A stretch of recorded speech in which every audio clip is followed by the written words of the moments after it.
Trump's COVID-19 condition was so concerning that doctors considered putting him on a ventilator.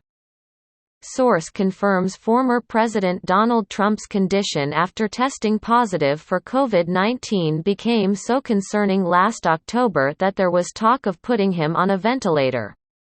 According to what Trump told one person at the time.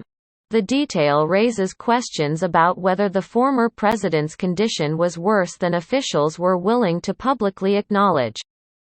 A development first reported in detail by The New York Times Thursday.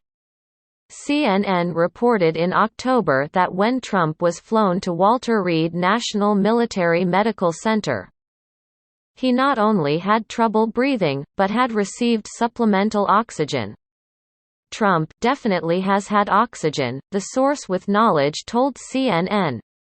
The former president's physician, Dr. Sean Conley, waffled on the issue at the time, saying Trump is not on oxygen right now. When he was asked if Trump had received it at all, Conley would not directly answer, saying, "He has not needed any this morning, today at all." Asked if he had ever been on supplemental oxygen as part of his COVID-19 treatment, Conley said, "Right now he is not," adding, "Yesterday and today, he was not on oxygen." The New York Times also reported that Trump was found to have lung infiltrates, which occur when the lungs are inflamed and contain substances such as fluid or bacteria. Their presence, especially when a patient is exhibiting other symptoms, can be a sign of an acute case of the disease.